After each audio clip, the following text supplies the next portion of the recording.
Hello everyone and welcome back to your YouTube channel that is MJ Edutech. आजच्या या व्हिडिओमध्ये आपण एखाद्याला गिफ्ट देत असताना किंवा एखाद्याकडून गिफ्ट स्वीकारत असताना त्यावेळी कोणती इंग्रजी वाक्य वापरली पाहिजेत हे पाहणार आहोत. So let's get started. What to say while giving or receiving a gift. Gift देत असताना किंवा गिफ्ट स्वीकारत असताना कोणती इंग्रजी वाक्य आपण वापरायला हवीत. So let's see. Every culture has its own custom for gift giving, and there are special words and phrases for such occasions. We should know what to say when you are giving or receiving a gift. प्रत्येक संस्कृतीमध्ये एकमेकांना gift देण्याची व घेण्याची पद्धत असतेच. मग त्यावेळी काही विशेष असे शब्द किंवा वाक्य आपण नक्की वापरत असतो. मग कोणती आहेत बरं ती वाक्य जी आपण इंग्रजीतून बोलत असताना वापरली पाहिजेत ती आपण पाहणार आहोत. But before that we need to know in which situation which sentence we can use. कोणत्या सिच्युएशनला कोणती वाक्य वापरावीत हे पण आपल्याला माहित असणं आवश्यक आहे. त्यासाठी आपण फॉर्मल अँड इनफॉर्मल सिच्युएशन्स काय आहेत हे अगोदर समजून घेऊया. It is customary to use the right tone when giving and receiving gifts. For that we have to keep in mind in which situation we are giving or receiving a gift. आपण कोणाला आणि कोणत्या situation मध्ये gift देत आहोत याचा विचार करून आपण वाक्य वापरली पाहिजेत. आपण पाहूयात इनफॉर्मल सिच्युएशन म्हणजे कोणती situation. When we are going to speak with our family members, friends, our loved ones or colleagues. At that time we use different type of sentences. जेव्हा आपण आपल्या घरी बोलत असतो, आपल्या मित्रांना बोलत असतो, आपल्या जवळच्या सहकाऱ्यांना बोलत असतो त्यावेळी आपण अगदी मोकळेपणाने वेगळी वाक्य वापरतो, right. But instead of that when we are speaking about formal situation we use different type of sentences. Let's see formal situation. Here are some examples of formal situation. When a student is speaking with his teacher, or an employee is speaking with his boss, or we are speaking with any stranger person, or younger people speaking with older people. At that time we use different type of sentences. Means we can't speak similarly while speaking with our family members, friends, or while speaking with our boss, our teacher. We have to differentiate into them. Okay, family members, फ्रेंड्सला बोलताना आपण अगदी मोकळेपणानं बोलतो. But while speaking with our teacher or boss at that time some restrictions automatically comes. आपण अगदी त्याच पद्धतीने दोन्ही सिच्युएशन मध्ये बोलू शकत नाही. सो इनफॉर्मल सिच्युएशन मध्ये म्हणजेच आपल्या जवळच्या व्यक्तींकडून गिफ्ट घेत असताना देत असताना आपण कशा पद्धतीने बोललं पाहिजे. ओके, सर्वप्रथम आपण गिफ्ट घेत असताना कोणती वाक्य वापरावीत ती पाहूयात. Okay, let's see phrases for giving gifts in informal situations. Here are some common informal phrases you can use while giving a gift to a close friend, a family member, or your loved one. कोणती आहेत ती वाक्य? Guess what I bought you. माझ्याकडे काय आहे बघ तरी, अंदाज तरी लाव. आपण अगदी मोकळेपणानं असं आपल्या मित्रांना किंवा घरातील मेंबर्सला म्हणू शकतो. Another example is look what I have for you. माझ्याकडे तुझ्यासाठी काय आहे बघ तरी. Then I got something I hope you like it. माझ्याकडे असं काहीतरी आहे की मला आशा आहे तुला ते आवडेल. Then happy birthday. Here is a little gift or present for you.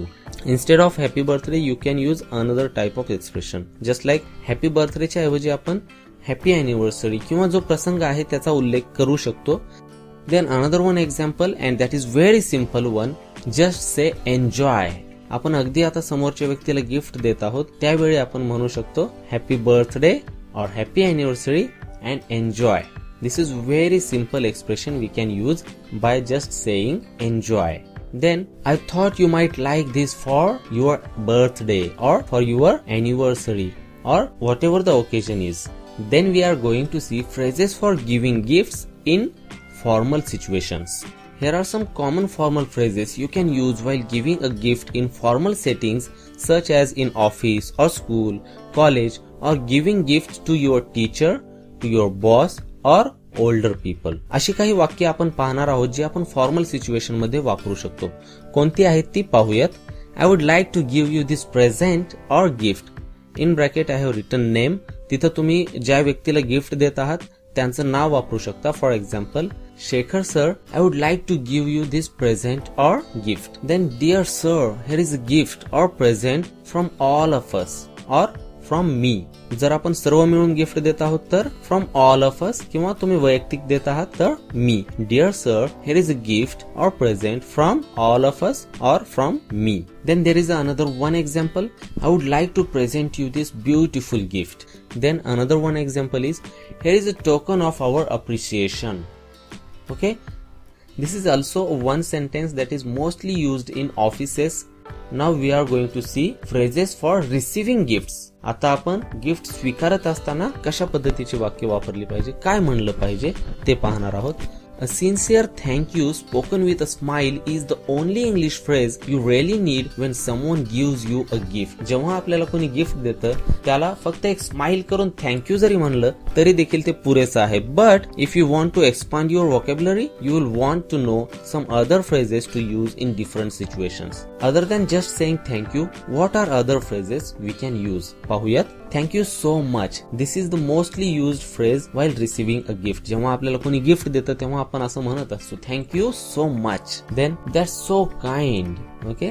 Then you shouldn't have. Okay, आपण मराठीत म्हणतो ना की अरे याची काही आवश्यकता नव्हती. Just like that you shouldn't have असं देखील आपण म्हणू शकतो. त्यानंतर थँक्यू, इट्स ब्युटिफुल. अरे हे तर खूपच सुंदर गिफ्ट आहे, आपण असं म्हणू शकतो. त्या गिफ्टचं वर्णन देखील करू शकतो. That is so thoughtful of you. आपण हे कधी वापरतो पहा, जेव्हा एखाद्यानं आपल्याला काही गिफ्ट दिलंय आणि ते आपल्याला खूप कामी येणार आहे. सो आपण असं म्हणू शकतो अरे किती विचार करून तू हे गिफ्ट दिलेलं आहे. That is so thoughtful of you.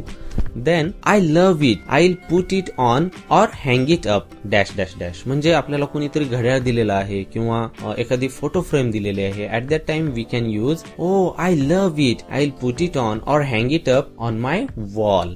Then that is so thoughtful of you. It matches my choice or it matches my like perfectly.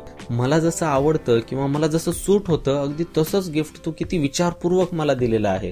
त्यावेळी आपण म्हणू शकतो that is so thoughtful of you. It matches my choice perfectly. Then fantastic. I have been thinking about getting a gift like this असं आपण म्हणू शकतो. Wow, this is a dream come true. आपल्याला जे हवं होतं आणि तेच गिफ्ट आपल्याला मिळालं तर आपण तसं म्हणतो wow, this is a dream come true. Then next example, thank you, I really needed a thing like this. अशा पद्धतीचीच वस्तू मला हवी होती आणि तीच दिलीस तू. त्यावेळी आपण कसं म्हणू शकतो thank you, I really needed a gift like this or a thing like this. Then, how kind of you. So, these are some very useful phrases we can use while receiving gifts.